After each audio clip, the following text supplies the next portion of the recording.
ہمارے چینل سے جڑنے کے لیے یوٹیوب پر آسان تفسیر قرآن سبسکرائب کریں۔ الصلاة والسلام علیک یا رسول اللہ، الصلاة والسلام علیک یا حبیب اللہ، الصلاة والسلام علیک یا نور اللہ، صلی اللہ تعالی علیک وسلم۔ اللہم افتح علینا حکمتک وانشر علینا رحمتک یا ذا الجلال والاکرام۔ اعوذ باللہ من الشیطان الرجیم، بسم اللہ الرحمن الرحیم۔ یا ایہا الذین آمنوا ان تطیعوا الذین کفروا یردوکم علی اعقابکم فتنقلبوا خاسرین، بل اللہ مولاکم وہو خیر الناصرین۔ سنلقی فی قلوب الذین کفروا الرعب بما اشرکوا باللہ ما لم ینزل بہ سلطانا ومأواہم النار وبئس مثوى الظالمین۔ صدق اللہ العظیم۔ حضرات محترم، جن آیات کو میں نے تلاوت کیا ہے وہ پارہ نمبر 4 سورہ آل عمران کی آیت نمبر 149، 150 اور آیت نمبر 151 ہے۔ اس سے پہلے ہم یہ سن رہے تھے جنگ احد کے بارے میں تذکرہ چل رہا ہے۔ یہاں پر بھی جنگ احد ہی کے حوالے سے اللہ رب العزت نے مسلمانوں کی اصلاح فرماتے ہوئے ارشاد فرمایا کہ جب جنگ احد کے اندر مسلمانوں نے یہ خبر سنی کہ حضور سید عالم صلی اللہ تعالی علیہ وسلم کو شہید کر دیا گیا ہے، تو یہ افواہ جیسے پھیل گئی، یہ خبر مسلمانوں تک پہنچی، تو کچھ منافقین نے یہ کہا کہ اب جاؤ ابو سفیان کے پاس چلے جاتے ہیں اور ان سے جا کر کے امان لے لیتے ہیں۔ کچھ لوگوں نے کہا کہ اپنے پرانے دین کی طرف پلٹ جاتے ہیں۔ طرح طرح کے لوگ رائے دینے لگے، منافقین اس طرح کی رائے دیتے رہے۔ اللہ رب العزت نے مسلمانوں کو آگاہ فرماتے ہوئے، اصلاح فرماتے ہوئے ارشاد فرمایا، یا ایہا الذین آمنوا ان تطیعوا الذین کفروا یردوکم علی اعقابکم فتنقلبوا خاسرین، کہ اے ایمان والو، اگر تم کافروں کے کہنے پر چلے تو وہ تمہیں الٹے پاؤں پھیر دیں گے، پھر تم نقصان اٹھا کر پلٹو گے۔ یعنی کہ اے ایمان والو، اگر تم کافروں کے کہنے پر، اب چاہے وہ مشرکین ہو، چاہے وہ عیسائی ہو، چاہے وہ یہودی ہو، بدعقیدہ ہو، جو بھی کافر ہے جس کا کفر مطلب جس کا گناہ حد کفر تک پہنچ چکا ہے، ان تمام کے بارے میں ہے کہ اگر تم ان کی پیروی کرو گے، اگر ان کی بات مانو گے، اگر ان کے کہنے پر چلو گے، تو وہ تمہیں وہاں پر پہنچا دیں گے جہاں پر تمہیں نقصان اٹھانا پڑے گا۔ یعنی کہ وہ تمہیں کافر بنا دیں گے، بے دین بنا دیں گے، تمہیں تمہارے دین سے پھیر دیں گے۔ یہاں پر مسلمانوں کو بہت واضح الفاظ میں سمجھایا گیا ہے کہ اگر تم کافروں کے کہنے پر چلو گے یا ان کے پیچھے چلو گے، خواہ وہ یہودی ہو یا عیسائی یا منافق یا مشرک، جس کے کہنے پر بھی چلو گے وہ تمہیں کفر کی طرف پھیر دیں گے، بے دینی کی طرف لے جائیں گے، بدعملی اور اللہ تعالیٰ کی نافرمانی کی طرف ہی لے جائیں گے، اور اس کا نتیجہ یہ نکلے گا کہ تم آخرت کے ساتھ ساتھ اپنی دنیا بھی تباہ کر بیٹھو گے، اور نتیجتاً تم آخرت تو تباہ کرو گے ہی کرو گے، مگر دنیا بھی تباہ ہو جائے گی۔ کتنے واضح اور کھلے الفاظ میں فرما دیا کہ کافروں سے ہدایات لے کر چلو گے تو تمہاری دنیا اور آخرت کو تباہ کر دیں گے۔ آج حالات دیکھ لیں، ہم اپنی دنیاوی زندگی کے معاملات ہو یا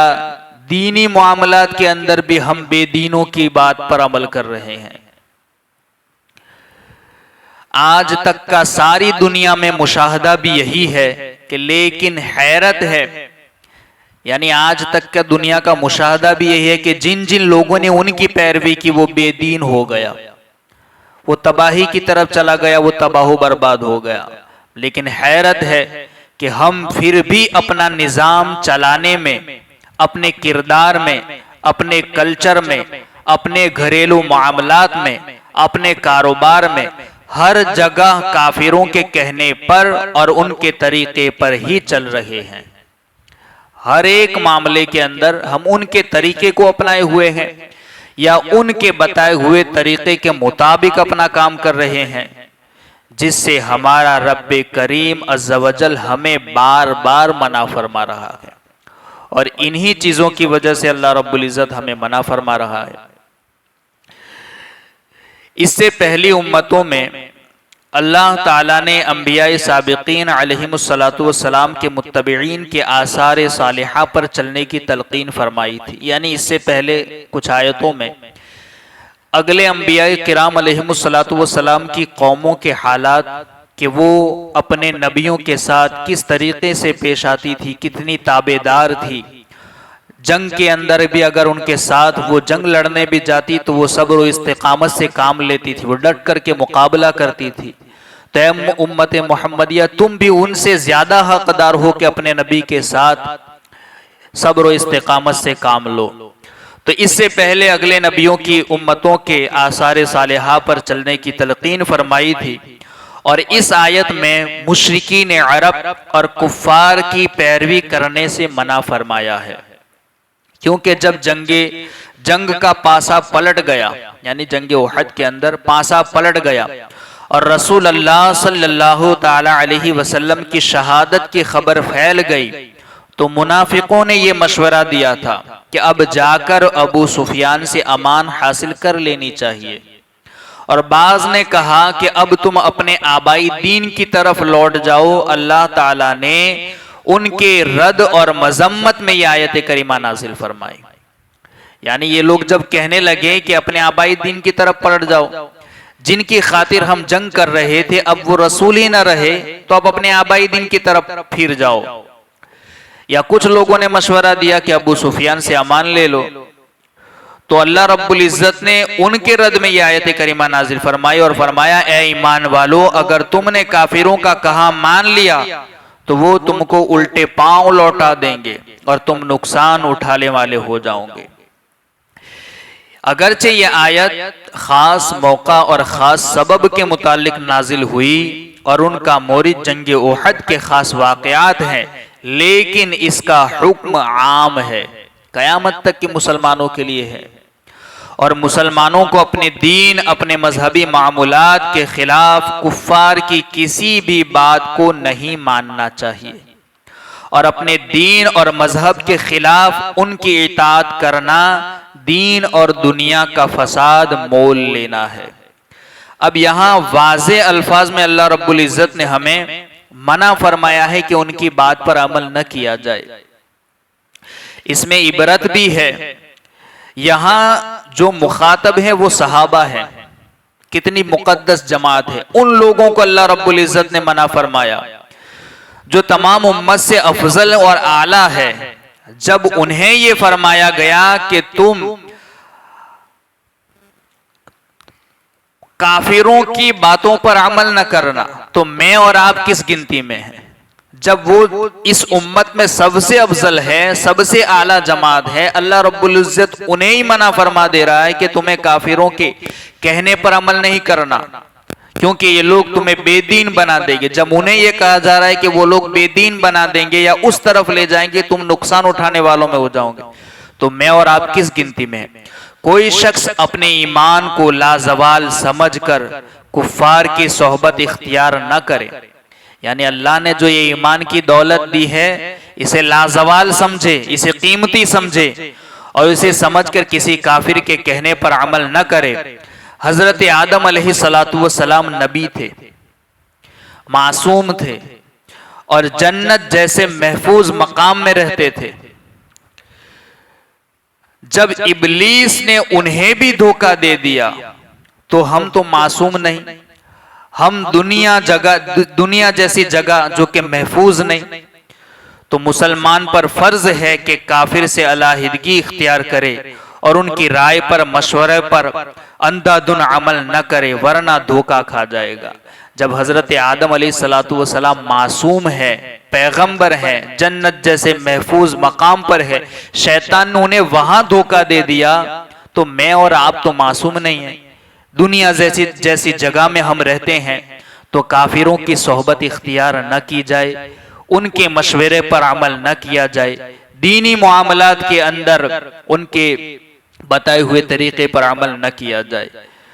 بل اللہ مولاکم وہو خیر الناصرین، بلکہ اللہ ہی تمہارا مددگار ہے اور وہی سب سے بہترین مددگار ہے۔ کافروں کی بات ماننے سے روکنے کے بعد پہلے تو اللہ نے یہ کہا کہ کافروں کی بات نہ مانو، کیونکہ تمہارا مددگار کون ہے؟ اللہ ہے، اور وہ سب سے بہترین مددگار ہے تمہارا۔ پہلے تو کافروں کی بات ماننے سے روکا، اور بعد میں فرمایا کہ یاد رکھو کہ یہ کافر تمہارے مددگار نہیں، بلکہ اللہ عز و جل ہی تمہارا مددگار ہے اور وہی سب سے بہترین مددگار ہے،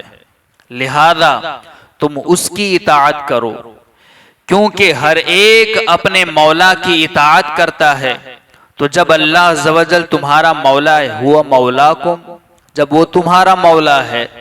تو تم اسی کی اطاعت کرو، کیونکہ دنیا کا یہ دستور ہے کہ ہر کوئی اپنے مولا، اپنے آقا کی اطاعت کرتا ہے۔ تو اللہ ہمارا خالق ہے، ہمارا رب ہے، ہمارا پروردگار ہے، وہی ہمارا سب سے بہترین مددگار ہے، تو ہم اسی کی اطاعت کریں۔ اور 1450 سال سے قرآن ہمیں یہ اعلان کر کے بتا رہا ہے کہ کافروں کی باتوں پر عمل نہ کرو، ان کی صحبت اختیار نہ کرو، دینی معاملہ ہو یا دنیاوی معاملہ ہو ان سے مشورہ طلب نہ کرو یا ان کے مشوروں پر عمل نہ کرو، ورنہ وہ بات، ان کی اطاعت یا ان کی بات ماننا تمہیں اس گڑھے میں لے جائے گی جو جہنم کا گڑھا ہے۔ تم ان لوگوں میں سے ہو جاؤ گے جو نقصان اٹھانے والے ہیں۔ تو ہمیں اس پر اطاعت کرنی چاہیے اپنے رب کی، اور اس حکم پر بھی عمل کرنا چاہیے جو اللہ نے ہمیں ارشاد فرمایا ہے۔ سَنُلْقِي فِي قُلُوبِ الَّذِينَ كَفَرُوا الرُّعْبَ بِمَا أَشْرَكُوا بِاللَّهِ مَا لَمْ يُنَزِّلْ بِهِ سُلْطَانًا وَمَأْوَاهُمُ النَّارُ وَبِئْسَ مَثْوَى الظَّالِمِينَ۔ ان قریب ہم کافروں کے دلوں میں رعب ڈال دیں گے۔ اللہ پھر مددگار بھی ہے اور یہ تسلی بھی دے رہا ہے کہ ہم عن قریب کافروں کے دلوں میں تمہارا رعب ڈال دیں گے، کیونکہ انہوں نے اللہ کے ساتھ ایسی چیز کو شریک ٹھہرایا جس کی اللہ نے کوئی دلیل نہیں اتاری، اور ان کا ٹھکانہ آگ ہے، اور وہ ظالموں کو کتنا برا ٹھکانہ ہے، یعنی وہ ظالموں کا کتنا برا ٹھکانہ ہے۔ ان قریب ہم کافروں کے دلوں میں رعب ڈال دیں گے۔ اس آیت میں غیب کی خبر ہے کہ جب ابو سفیان وغیرہ جنگ احد کے بعد واپس ہوئے، یعنی جنگ احد کے اندر سب سے پہلے تو جب مسلمانوں نے اللہ کی اطاعت کی، اللہ کے رسول کی اطاعت کی، تو جنگ کے حالات یہ تھے کہ مسلمان کو فتح ہو رہی تھی اور کافر بھاگ رہے تھے، مگر جب کچھ لوگ مال غنیمت لوٹنے میں مشغول ہو گئے تو وہ جو تیر انداز سرکار نے احد پہاڑ کے پیچھے بٹھائے ہوئے تھے، اس کے اوپر ایک چٹان کے پیچھے، تو ان لوگوں نے دیکھا کہ کچھ مسلمان مال غنیمت لوٹ رہے ہیں، تو وہاں سے وہ لوگ بھی آ کر کے اس میں مشغول ہو گئے۔ جب رسول کی اس اطاعت پر عمل نہ کیا، رسول کے اس حکم پر عمل نہ کیا اور نافرمانی کی کہ سرکار نے فرمایا تھا کچھ بھی ہو جائے تمہیں اس جگہ سے ہٹنا نہیں ہے، مگر اس کی نافرمانی کی، یہاں آئے تو نتیجہ کیا نکلا؟ نتیجتاً اللہ رب العزت نے پھر مسلمانوں کو شکست دی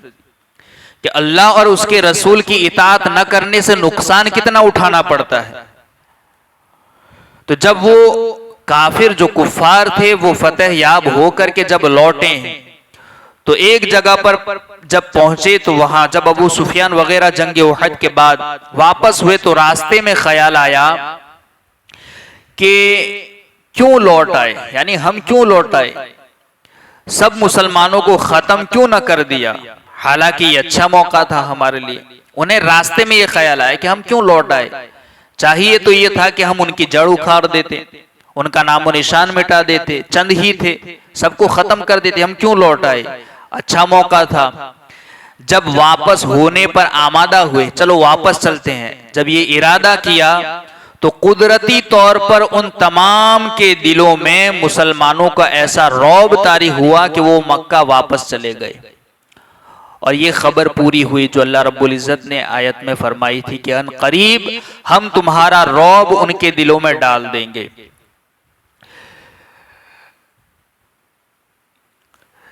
جنگ احد میں جب ابو سفیان اور اس کے رفقا دیگر مشرکین مسلمانوں کو شکست دے کر لوٹ گئے اور مکہ کی جانب